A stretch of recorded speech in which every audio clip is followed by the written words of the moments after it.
నమస్తే, welcome back to our channel. Andhra Pradesh Congress రాజకీయాల్లో పెను మార్పులు సంభవించబోతున్నాయి. ఇది ప్రస్తుతానికి సోషల్ మీడియాలో వినిపిస్తున్న హెడ్లైన్. ఎలా, ఎందుకు మారుతాయి?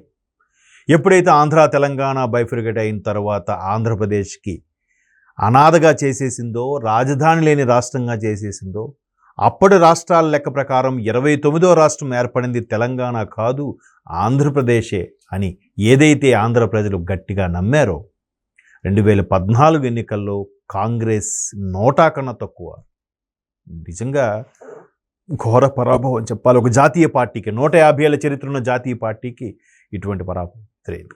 అయితే ఇప్పుడు మరలా ఆంధ్రప్రదేశ్లో కాంగ్రెస్ జెండా ఎగురువేస్తుందా అంటే కష్టమే, కానీ ఓటింగ్ పర్సంటేజ్ని పెంచుకుంటుందా అనే దాని మీద క్వశ్చన్ మార్క్.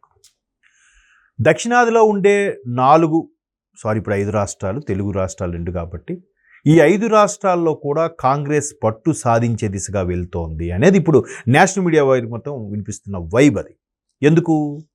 తెలంగాణ కాంగ్రెస్ ప్రభుత్వం, కేరళ మొన్న కాంగ్రెస్ కూటమితోనే మొత్తానికి అది యూడిఎఫ్ ఎల్డిఎఫ్ గెలుచుకొచ్చింది కాబట్టి అక్కడ కాంగ్రెస్. ఇకపోతే కర్ణాటక కాంగ్రెస్, సిద్ధరామయ్య గారు, రేపు మాపో డీకే శివకుమార్ గారు, అత్యంత బలమైన సామాజిక వర్గానికి చెందిన నేత డీకే శివకుమార్. పైగా పొరుగు రాష్ట్రాలతోనూ కేంద్రంలో కూడా మంచి పట్టున్న నాయకుడు డీకే శివకుమార్. ఇక్కడ ఇది మనం అండర్లైన్ చేసి గుర్తుపెట్టుకోవాలి. ఇకపోతే తెలంగాణ ముఖ్యమంత్రి ఎంత చురుకైన వాడో మనం చూస్తున్నాం. తమిళనాడులోకి వెళ్తే ఎప్పుడు డిఎంకేతో పొత్తులో ఉన్నా కూడా డిఎంకే ప్రభుత్వంలో ఎప్పుడు సముచిత స్థానం కల్పించలేదు స్టాలిన్. వాడుకొని వదిలేసేలాగా చూశారు తప్ప కాంగ్రెస్ సముచిత స్థానం దక్కలేదు. ఇప్పుడు టీవీకేతో కలిసిన తర్వాత కేవలం 5 సీట్లు గెలిచినా కూడా ప్రభుత్వంలోకి వెళ్ళింది, 2 మంత్రి పదవులు కూడా కొట్టేసింది. సో ఆంధ్రప్రదేశ్, తెలంగాణ, కర్ణాటక, కేరళ, తమిళనాడులో ఒక్క ఆంధ్రప్రదేశ్ మినహాయించి మిగతా 4 రాష్ట్రాల్లో కూడా కాంగ్రెస్ ప్రభుత్వమే ఉంది. ఇక్కడ కాంగ్రెస్ శ్రేణులకి ఓతమిచ్చేలాగా అయింది. కర్ణాటక కాంగ్రెస్, తెలంగాణ కాంగ్రెస్, కేరళ కాంగ్రెస్, టీవీకే కూడా కాంగ్రెస్ కూటమి, తమిళనాడులో కూడా కాంగ్రెస్ కూటమి. సరే, ఇక మిగిలిన ఆంధ్రప్రదేశ్లో మనం పట్టు సాధించుకోవాలి, మరలా పునర్వైభవం తీసుకురావాలంటే ఏం చేయాలి? సో దానికి తగ్గట్టుగా ప్రణాళికలు వేశారు. దివంగత నేత రాజశేఖర రెడ్డిని 2 సార్లు ముఖ్యమంత్రిగా ప్రకటించిన కాంగ్రెస్ పార్టీ అదే రాజశేఖర రెడ్డి గారి బిడ్డని, తనయ్యని తీసుకొచ్చి పిసిసి అధ్యక్షులుగా చేశారు. చేసిన తర్వాత మొన్న 2024 ఎన్నికల్లో నోటా కన్నా బెటర్గా వచ్చింది. అమ్మయ్య పర్వాలేదు, గట్టెక్కింది, అంటే పాస్ మార్కులు కూడా కాదు, పర్వాలేదు, అంటే ఎగ్జామ్ అటెంప్ట్ చేసింది అన్నట్టుగా వచ్చింది కాంగ్రెస్కి. అయితే ఆవిడ అలా ఇక్కడ తెలంగాణ వైఎస్ఆర్ పార్టీ పెట్టి కాంగ్రెస్ విలీనం చేసి తర్వాత అక్కడికి వెళ్ళిపోయి పిసిసి అధ్యక్షురాలు అయ్యారు, క్యాన్వాస్ చేశారు, ఇవంతా చూసాం.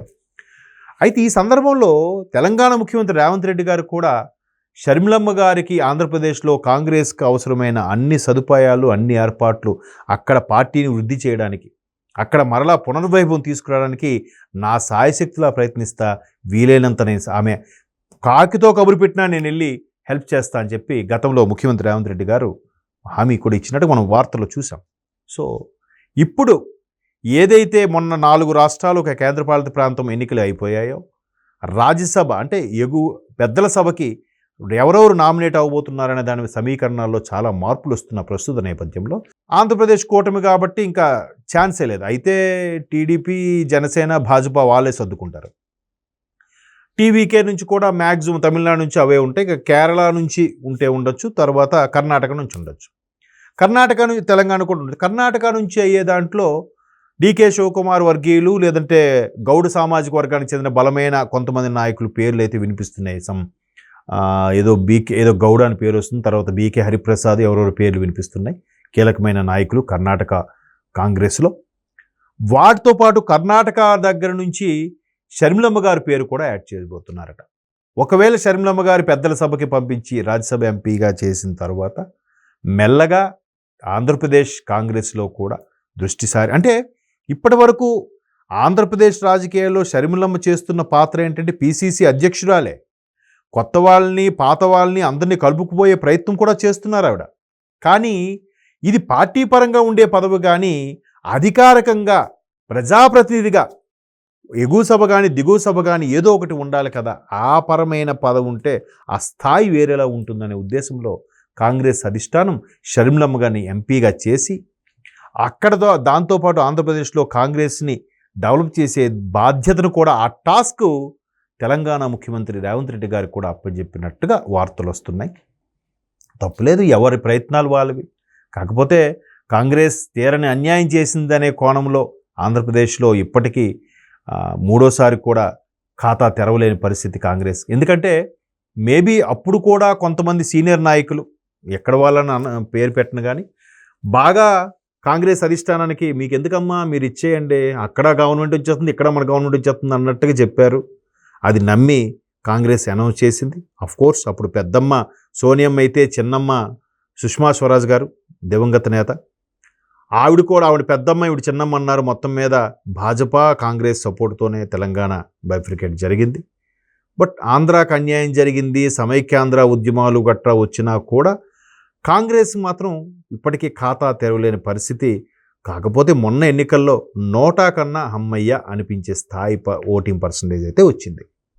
అయితే ఇక్కడ ఇంకొంతమంది విమర్శకులు విమర్శిస్తున్న విమర్శ ఏంటంటే a right person in a right way, a right person in a wrong way, అదే వే నథింగ్ బట్ పార్టీ అనుకోండి. A right person in a right party, లేదా a right person in a wrong party అని కొంతమంది బాహాటంగానే వ్యాఖ్యలు చేస్తున్నారు. అవేంటంటే ఇక్కడ మనం కవిత గారు ఉన్నారు. ఈవిడ భాజపాలోకో కాంగ్రెస్లోకి వెళ్లకుండా సొంతంగా ఒక పార్టీ క్రియేట్ చేసి తనకంటూ ఒక మానియా క్రియేట్ చేసుకునే ప్రయత్నంలో వెళ్తున్నారు. ఒకవేళ షర్మిలమ్మ కూడా కాంగ్రెస్లోకి వెళ్లకుండా సొంతంగా పార్టీ పెట్టి జగన్మోహన్ రెడ్డి గారికి వ్యతిరేకంగా వెళ్ళుంటే క్రాస్ ఓటింగ్ అని జరిగి ఈమె కొంత బెనిఫిట్ అయినా అయి ఉండేది అనేది కూడా కొంతమంది అభిప్రాయం. బట్ రాష్ట్రానికి రాష్ట్ర పరిస్థితి బట్టి కూడా రాజకీయ సమీకరణాలు మారుతూ ఉంటాయి. సో రాజశేఖర్ రెడ్డి గారిని 2 సార్లు ముఖ్యమంత్రి చేసింది కాంగ్రెస్ పార్టీయే కాబట్టి ఇదే జగన్మోహన్ రెడ్డి గారి మీద అప్పుడు 2 సార్లు ఆయన రాజీనామా చేసి కడప ఎంపీగా గెలవడం, కాంగ్రెస్ అధిష్టానం ఓదార్పు యాత్రకి అంగీకరించలేదనే ఉద్దేశంతో రాజీనామా చేయడం, బయటికి రావడం, అదే పార్టీ మీద దుమ్మెత్తిపోసేలాగా మాట్లాడడం, ఇవన్నీ ఆ తర్వాత జరిగిన పరిణామాల్లో ఎందుకో 19లో ప్లస్ అయింది, జగన్మోహన్ రెడ్డి గారు ముఖ్యమంత్రి అయ్యారు.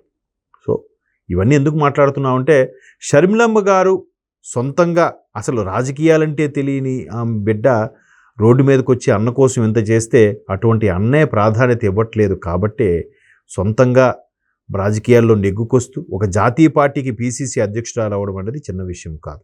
కాకపోతే కొంతమంది నాయకులు పెదవి విరుస్తున్నారు, ఇంకొంతమంది ఈ పార్టీ కాకుండా వేరే పార్టీలకు వెళ్తే బాగుండేదేమో అని కొంతమంది సొంతంగా పార్టీ పెడితే చాలామంది బయట నుంచి ఎన్నో ఉచిత సలహాలు ఇస్తారండి, కానీ అక్కడ ఉండేవాళ్ళు తెలుస్తుంది ఆ పెయిన్ ఏంటో. సో మొత్తం మీద షర్మిలమ్మ గారు రాజ్యసభ ఎంపీ అయిన తర్వాత మరికొద్దిగా అంటే ఎంతసేపు జగన్మోహన్ రెడ్డి గారి మీద విమర్శిస్తున్నారు, ఈవిడ మిగతా వాళ్ళ మీద చేయట్లేదని విమర్శ కూడా కొంత ఉందట.